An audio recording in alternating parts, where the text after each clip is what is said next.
For coming. Can you hear me? Great. So, Serverless Hacking 101. About 2 years ago, I got a phone call from our CEO. All right. How about now? One. Is that okay? I can get closer. Okay. So about 2 years ago, I got a phone call from our CEO. He told me, "Hey, we're building something for serverless, and we want you to come and help us make it secure and help us defend our customers." Of course, I said, "Let me think about it." Then the minute I hang up, I went to Google and said, "What is serverless?" And there wasn't too much information out there 2 years ago. There was some, basically, mostly around Lambda functions and other cloud functions. So then I went and said serverless. I wrote serverless security, and there was none. Really, nothing. So I did some research, and I found it that it's interesting because it's a little bit different. It's similar to what we might be familiar with web applications and cloud, but it has some other angle to it. And in this talk, I'm going to show what is the difference and how we should approach serverless applications. Okay, so I'm working at a company called Protego Labs. We have a serverless security solution. If that interests you, come find me after the talk. If you want to find me on either of these, make sure that if you like the talk, to follow me on Twitter. All right, the agenda. We'll start with some basic information about what serverless is, serverless security, how it works. So we'll have some base ground to work with. Then we'll see some demos about how we can hack into serverless applications or have some fun, exploit it, get some information out of the cloud account. Gonna mention some related work I've been working on, and then if we have some time for questions, although my hearing isn't that well, so if you have questions, please shout them.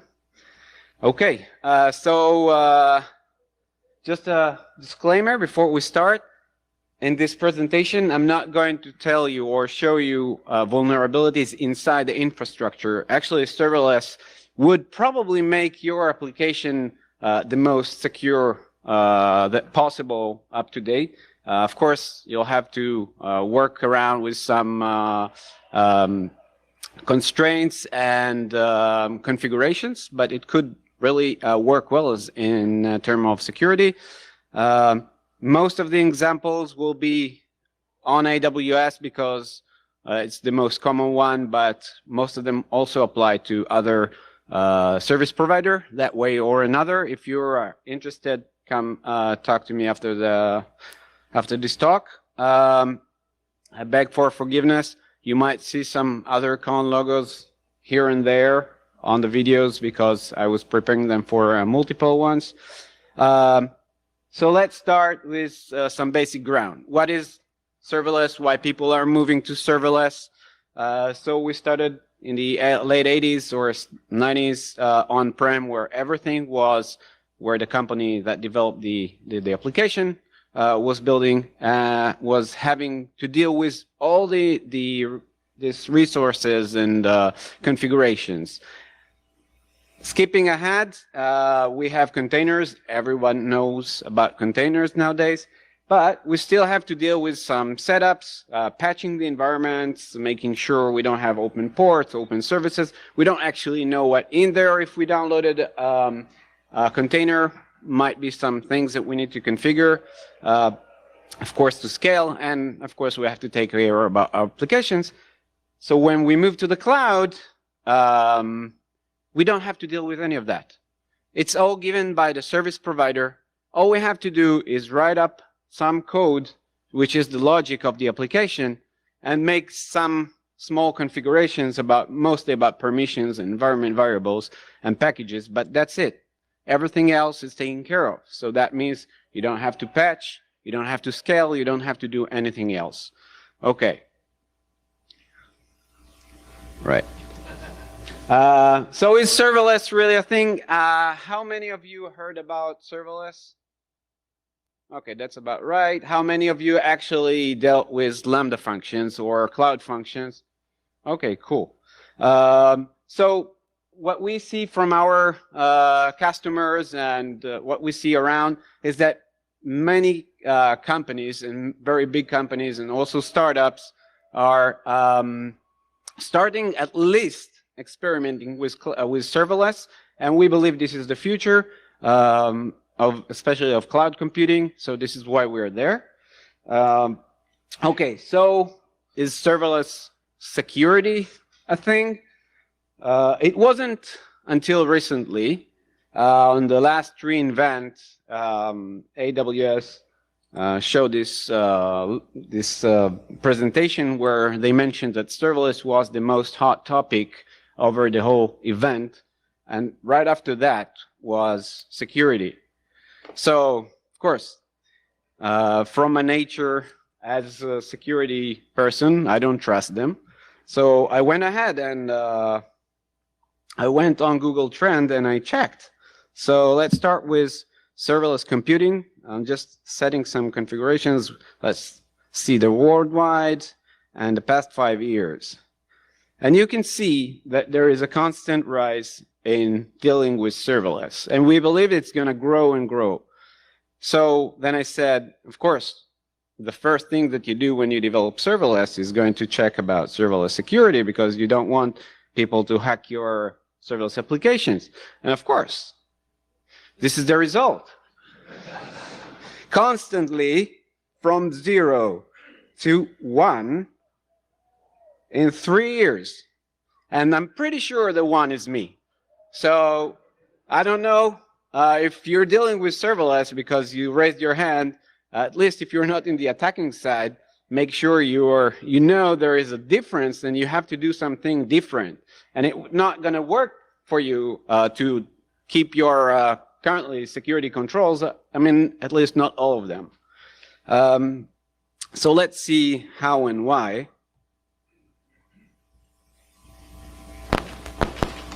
Right. Sorry about that.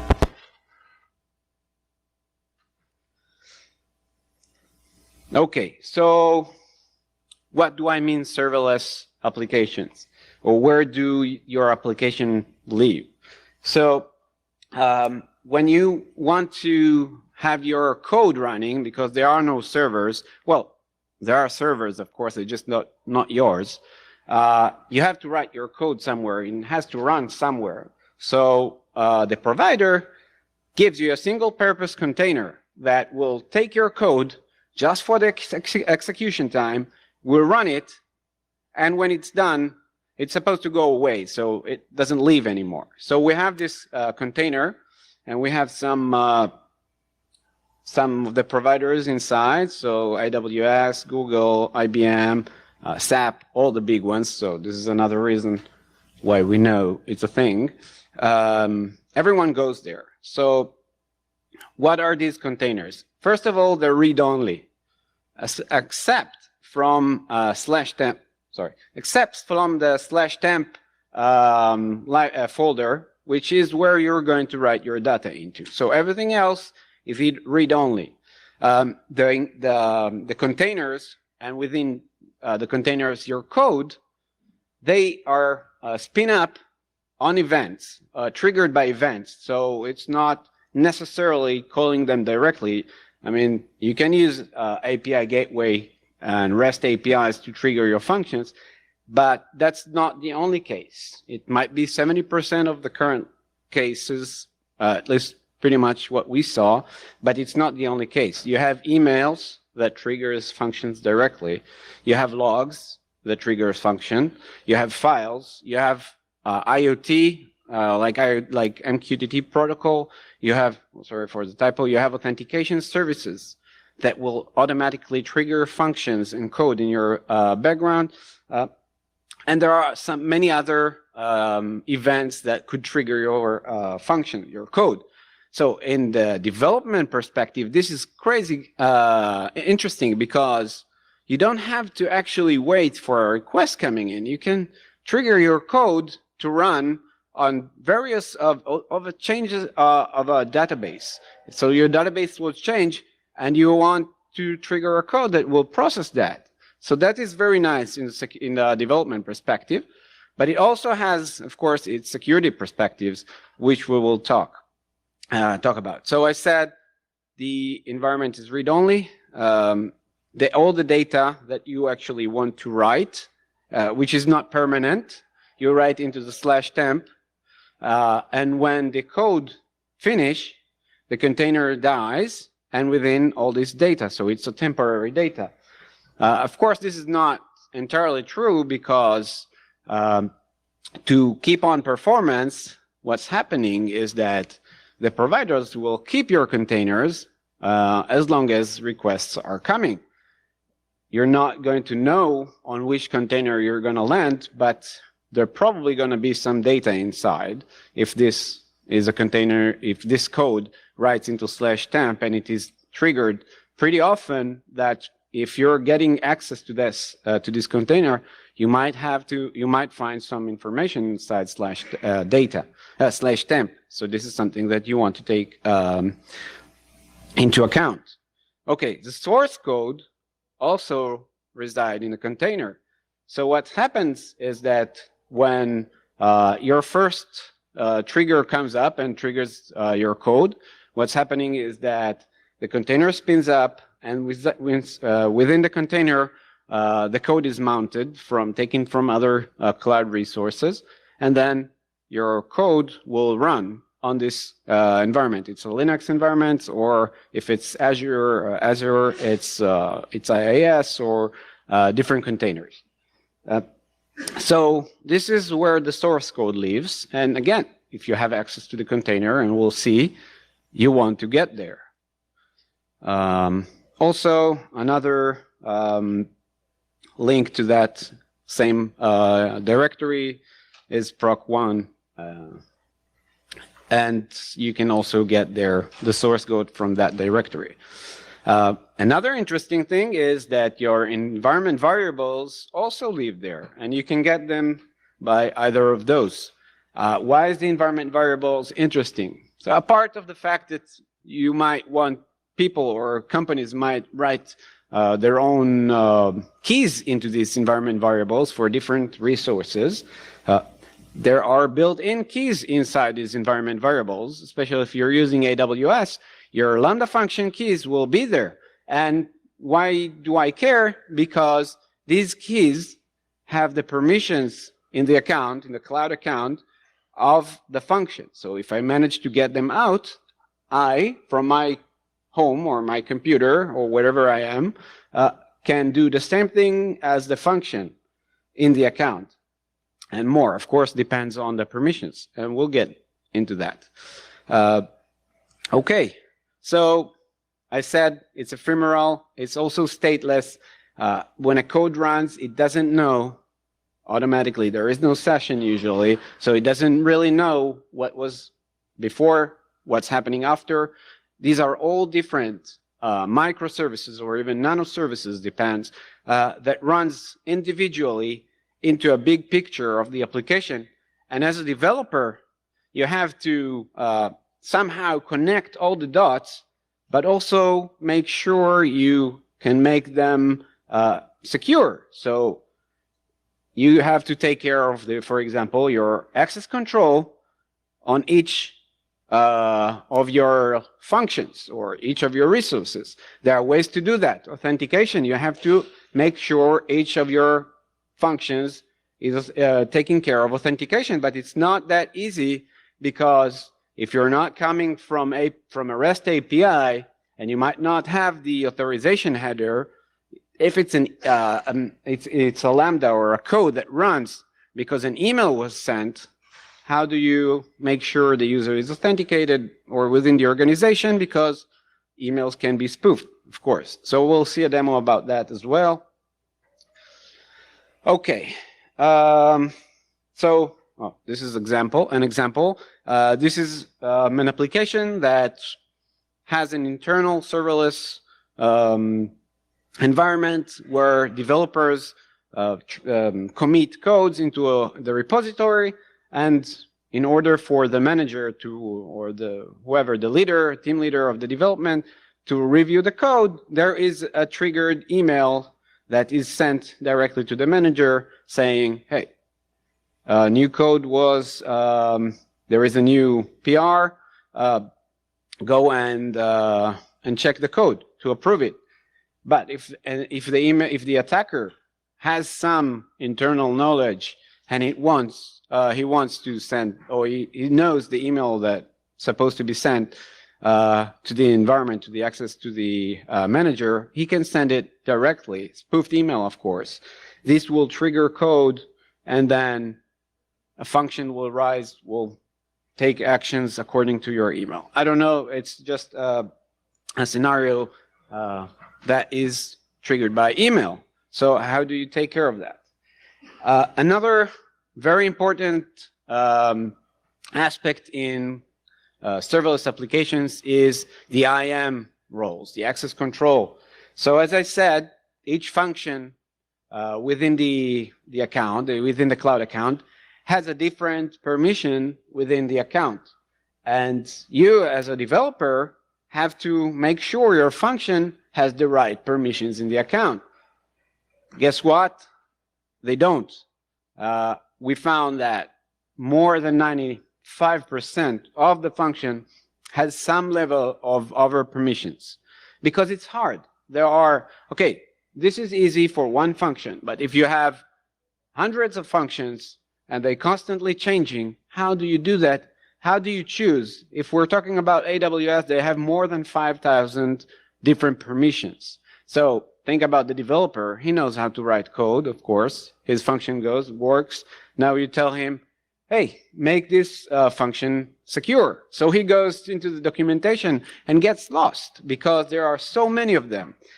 So he probably go into the Stack Overflow or something like that, and will find the right permissions. And I'm gonna tell you, he's gonna have some, I apologize. He's gonna have some wildcards inside, which means that if you get these keys as an attacker, you can do some damage in the account. So this is how in AWS you define permissions. This is example of permissions to buckets. Buckets S3, cloud storage. This is very common. There was in the news lately many attacks or many breaches that occurs due to that specific permission. So S3, we have two things here. We have the action and the resource. So as you can see in this example, the action is set to S3 wildcard, which means that the permission of this specific function can do anything, any action that is related to S3 buckets. That means creating buckets, deleting buckets, changing permissions to buckets, so making internal buckets public, for example, which happened recently, adding resources, reading resources, whatever you want. And the second part, which is the resource, tells you that the specific function can do not only any action, but on every bucket in the account. So that means that if you get that access, you can not only poke into buckets that relates to the specific application, but you can do whatever you want to any cloud storage within the organization. You can do a lot of damage there. You can find a lot of interesting information there. There is actually a website, I think it's called Gray Warfare. It's like the showdown of the buckets. So if you go there, I did not add the link, sorry about that. If you go there, they have lists of, I don't know, I think it's millions now of resources and buckets that are public. So you can see a lot of sensitive information over there. Okay, so your developer did that, but you know something about security, so you tell him, that's not good enough. Go and find me some better permissions. So he goes and he finds that he can limit the permission to a specific bucket. So in this case, the function now can only do, or he can do whatever it wants, but only to a specific bucket, which is nice. But if you really want to go into security, you're going to do something like that. If your function only reads data from this specific bucket, you can give it a specific permission that tells the function you are only allowed to get an object, one specific object, or any other object, but only get one object at a time from this specific bucket. So this is a huge advantage. If you think about it in the AppSec perspective, this is crazy. This is so nice. You can really limit your permission and attack surface within your cloud account. But this is not really happening too often, and you can find a lot of functions that are over-permissive. This is because for one function it might be easy, but for a lot of them it's going to be hard. Okay, so we know web applications. There are one way, usually in HTTP, could be a TCP or any other protocol, but there is usually one way in where the attack goes to try your application, to exploit your application. And you're probably going to put all your security controls and all your guards on that entrance. But when you talk about serverless, it's not the same. They can come from a REST API gateway, but they can also trigger code from files, from analytics, from emails, from logs. How do you defend against that? So we'll see what you can actually do. So I said, REST APIs, okay, we know them, but we can also use third-party applications, and we'll see that in a second. Cloud storage can trigger authentication service, logs can trigger code, IoT, emails, notifications, and of course, code changes like commits, etc. Okay, so now we're going to see some demos of some examples that you can see why this is different and what you have to do in order to exploit serverless applications. So this first environment, we have a Slack channel that an application, the organization wrote a chatbot that interacts with the user. So it can be a support chatbot. The user writes some messages, and the chatbot responds according to the messages. These messages goes to the Slack API, of course. Then it goes to the API gateway and triggers a function. The function takes the messages, writes them into a DynamoDB table, which is a NoSQL database, and responds back according to what you wrote. So let's see a demo.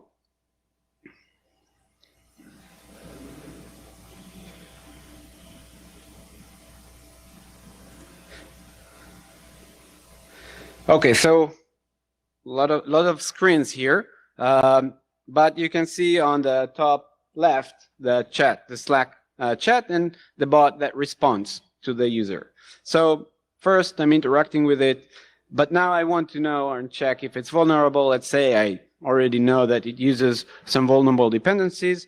So I found in the internet this exploit, which relates to a specific vulnerability inside this application. Again, the attacks will probably be the same as on web application, but there are two main differences. The first one is that you can trigger them differently, and the second one is the information that you want to get out and how you exploit. Because if you're going to do a pen test, for example, and you're going to come with a report, hey, I hacked your container, here's your etc password file. No one cares about that in serverless. It's a template that resides into in the container, and no one cares about that. So what you can do about it is something else. So I told you where sensitive information is in source code. You can find environment variables and how then you can go and further exploit the application. So here I have an exploit that I found in the internet, and I just want the first example. I'm doing a child process exec, and I want to see if I can get information out of the container. So I send this request through Slack, and you can see the bottom left that I got it into my HTTP tunnel. So this is just the first one. Now I want to extract some sensitive information. So I'm adding an ls to see what's in the environment, and you can see that there is a file called index.js. So that's interesting. Now I want to get the source code maybe. So think about it, it's like you got the backend source code. So I'm doing cat index.js. I'm going to wrap it in base64 so I can send it over HTTP, and then I'm going to take the source code into my own computer and further go over it and see how I can further exploit it. So let's see. So it's just base64 at the moment.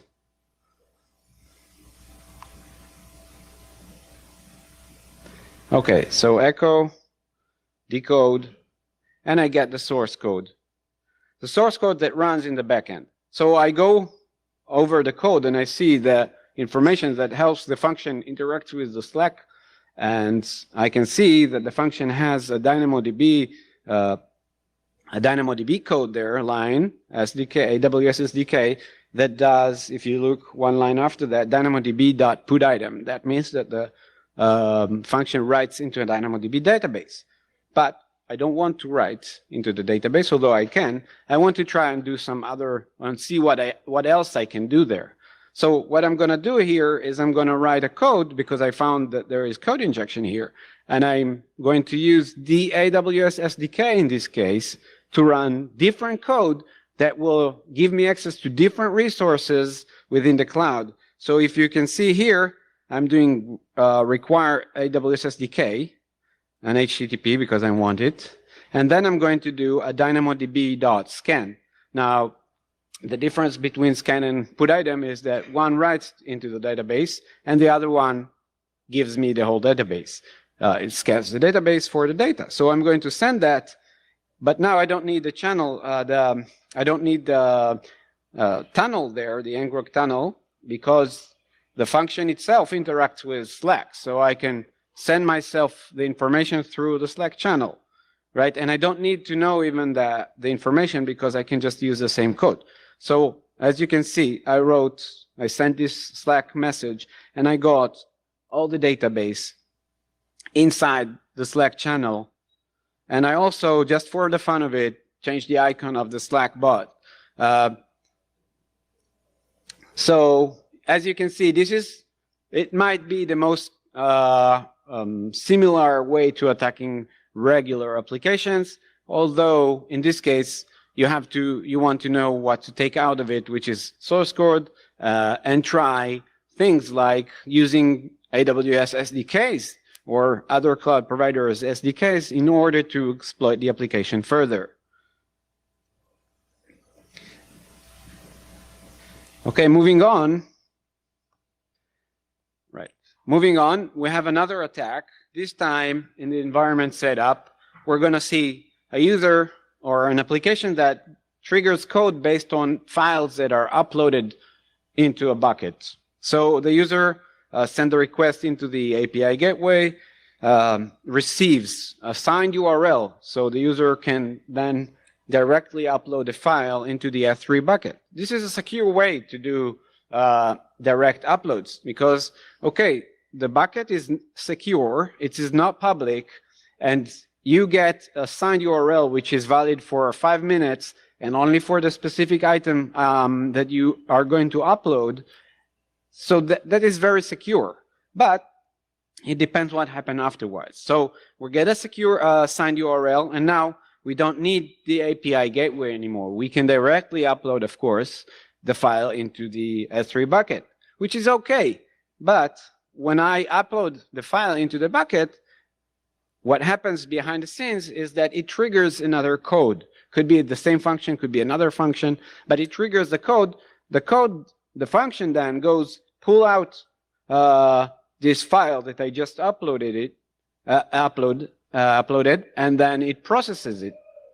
So if this function is insecure or has some poor code, then I can take exploit of that. So again, let's see a demo.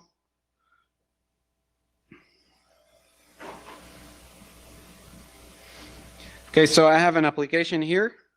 I'll discuss that application later, so you can also have fun with it. It's a DVSA application, damn vulnerable serverless application. And you can see that in the feedback section, I can write up some feedbacks into the application. But there is also, it allows me to upload file, to attach file into that feedback. So I will upload a specific file. And I will see in the request that I got the signed URL in the response for this specific file. I'll go ahead and send that. Okay, so now that I learned that I can do that, I'm going to use a different file. This time, the file will have a curl inside the file name because the function is vulnerable to command injection, which we all know. So it's a Linux environment. So what I'm going to do now, if you can see, I'm going to try and steal the environment variables, which will then allow me to further exploit the account from within my computer. So I upload a file.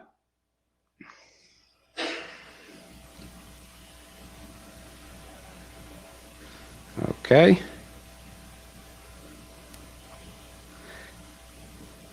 And then on the right side, you can see that I got some requests coming in. I got the base64. Again, I'm going to decode that base64. This time, I'm not going to see code, but instead, I'm going to see the environment variables. So as I said, now I can create my own AWS account with these, or not account, AWS session with these keys. And you can see I just opened the AWS/credentials file where I can put all my AWS credentials. I created a new section and I put in these environment variables. They are temporary, at least the session token is temporary, but they live for a while, a few minutes, which can you can do enough damage in a few minutes. And of course, you can continue to get new keys with time if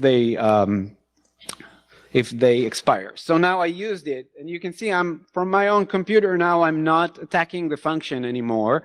From my own computer, I can write AWS, in this case, AWS CLI commands, and I can get information outside of the cloud account into my own computer.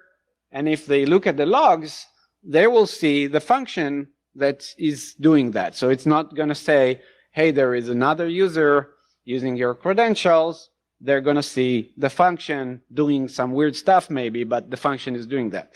And you can see that I ran AWS S3 LS, which give me the list of S3 buckets inside the account. I'm interested in one, so I'm going to do ls into a specific bucket with my profile. And I get a library, a folder. I'm going to get inside the folder. And then check and see that there are two files there. These are receipts. So I will try to get the specific receipt out of this environment. And then I was able to get that, storing it on my computer. And then, of course, if I want to do damage, then I can change those receipts, maybe then upload different receipts with my name, and then call the support and say, hey, I put up an order. I did not get it. They will go and check and will see the receipts, and then, or you can send them to send it to them, and then you might get your fake purchase. And you can see that I upload a new receipt into the account.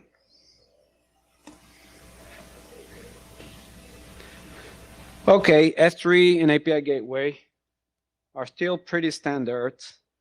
They might not be the most common in web applications, but they're pretty standard. So now we have another scenario where emails that are sent trigger a code. So this is an example of a C call for papers. Where you send an email with your proposal, there is a Lambda function or a code behind the scene that parse your attachment and responds back. So let's see how that works.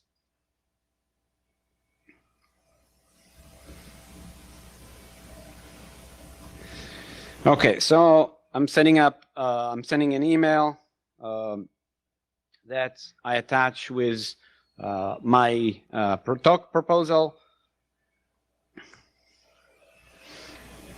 And then I attach a normal innocent submission. And I get a response back saying, thank you. All right? This is a confirmation email. Thank you for your submission.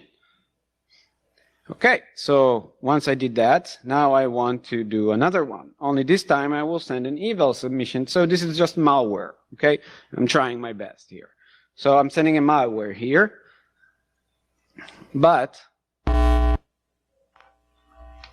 I get a response saying that they identified this malware and with a link to a VirusTotal that specifies that they caught me. Okay, so that's not going to work, but I prepared a treat for you. So I created an exploit that, if you can see here, what it does is doing some AWS code to send an email in the name of the organization or the event. And also, I want to hijack the specific bucket that holds all these submissions. So then I upload this, I wrap it, I upload it to my own host. Doesn't matter where. I use S3, but it doesn't matter. You can upload it to any host. And then I have a file name attachment that will cause the Lambda function to go and fetch this code from my remote host, bring it down, and run this code. So this is the payload. You can see this. I'm going to try and hack this bucket here, which is denied at the moment because it's set with the right permissions. The bucket itself is set with the right permissions, but the function ain't. So, oh, sorry.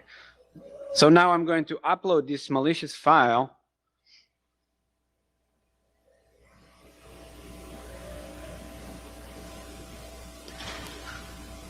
I sent some notification along the way so I can see that things are happening. And you can see the phishing email sent and the bucket was hijacked. Well, don't believe me, but I got a message that said, hey, thank you for your submission. You were accepted. I can do that, of course, whenever I want. And, of course, to get your honorarium money, click on this phishing site. And the recipient that I set it to my own account so I can get it, but I can set it to different people. So if I know that someone was accepted, I don't know, he published it really early, I can go and send him an email with a phishing website. And then this is the nicer part where I modified the permissions to this bucket. So now this bucket is public. And it had some sensitive information, but now anyone can get that information because I just changed the permissions of this bucket. The reason that I was able to do that, of course, is because the function that processed the function, the submission, did not have the get object permission, but it had a wildcard allowing it to do whatever it wants. Okay. So we see that we can exploit applications through emails, which is not so conventional in the regular web applications that we know. So now we're going to see a live demo. Hopefully it will work, and we'll finish with that. So I have Alexa here. Let's hope it's going to work. Alexa. Sorry, I'm not sure. Start Hack Me demo. Welcome to Alexa, the hacking assistant demo. What is my balance? Please identify yourself. Okay, you know what? 1 second. Bye. Let me It just... was a pleasure to assist you. Yeah, I know. Okay, so I have the MySQL here connected. It's live. If it's not disconnected, it probably is.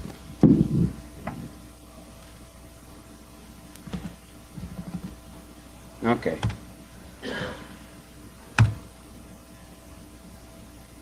Okay, so I have this MySQL database. I forgot to mention that. And there is an application that what it does, it gets some information through Alexa and gives you back information from the database. So that could be, of course, I said it in the demo to something more juicy, but it can be anything. It can be a service that you want to check the weather. It can be a service, I don't know, a Netflix service or a Hulu service that tells you what episodes are available to a specific, your own TV show, not your own, your favorite TV show. So it can be whatever. If it deals with MySQL in that case, it might,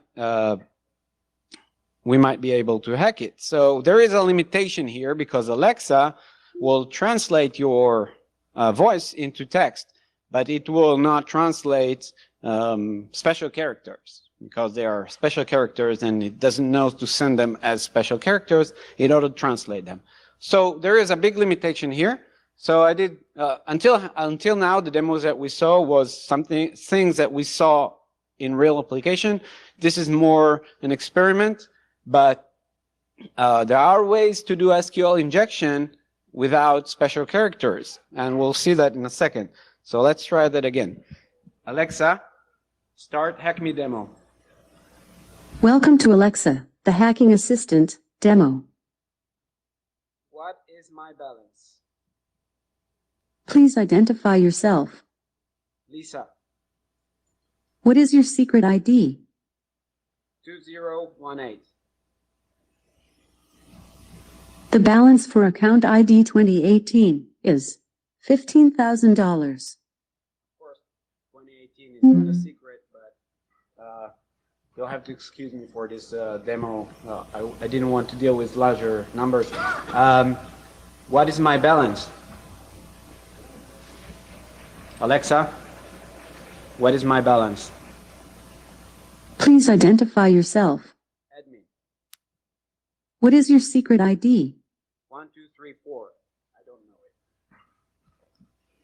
Sorry, I can't understand the command. Please say again. What is my balance?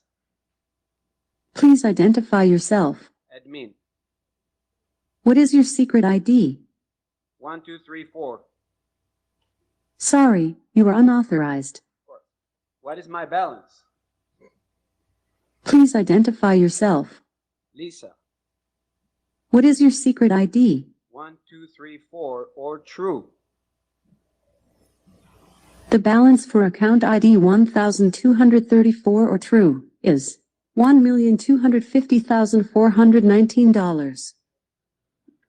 So, thanks. Waiting for your command. Bye. Okay, thanks, Alexa. Okay, so there are ways to do some SQL injection without special characters.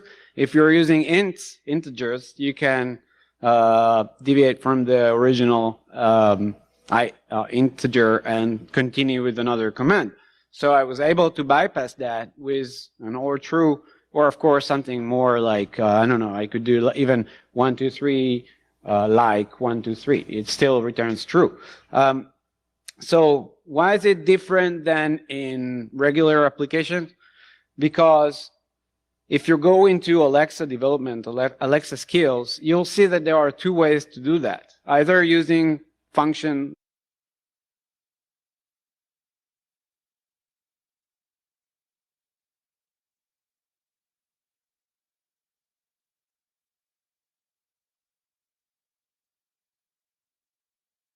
Lambda functions that are triggered through your voice, or you give it, if you have a server, a real server, God forbid, that you can give it an API, a REST API that it can communicate with. But the most common one will be using the AWS SDK for the Lambda function that will be triggered from the Alexa. So this is something that you probably won't be seeing with regular applications. So, and this is unexpected. If you are a normal application, you live in the AppSec world for years, 10 years, 20 years, you don't think that maybe someone can trigger your code through voice. This is not something that you would expect. So you need some other perspective when dealing in security. Okay. I showed some examples. There are many other things that you can do that would probably not going to work on regular applications. For example, if you deal with analytics, AWS gives you Kinesis, which gets a lot of information, do some analytics, and gives you out the output. It has SQL, so when you want to get your information, you actually write a .SQL file, which the Kinesis will use. So if you have a .SQL file, you probably, or not probably, but you might have SQL injection. So if you can send some weird commands into the application, even through it doesn't have to be directly to the application, but anything that will trigger logs, you might actually be able to run backend code from different locations in the account.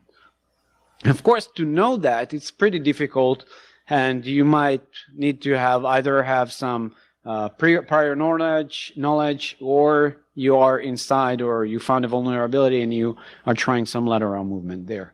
Another example could be codes. So if you have an open source code that has some Lambda functions behind it that is triggered whenever someone commits a code, you might be able to hack it with some metadata or even lines in the code. Depends, of course, what the function is doing. Again, this is not so common on a regular application. How about cross-site scripting? We all know that from web applications. Does it exist? Yeah.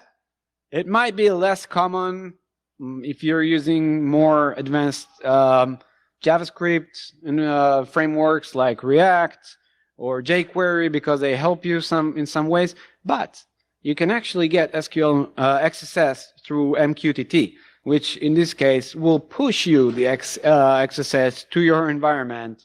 But again, the payloads will be the same payloads. The only thing that changes is what you want to get out of it and how you interact with the system. You can trigger XSS through SCS, emails, or notifications. How about XXE? I don't know if you read the news. It really exists in serverless.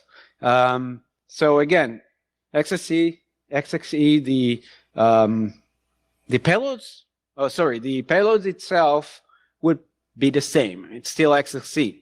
But you don't want to get the etc password file because it doesn't interest anyone. You want to get the var task handler.python or index.js.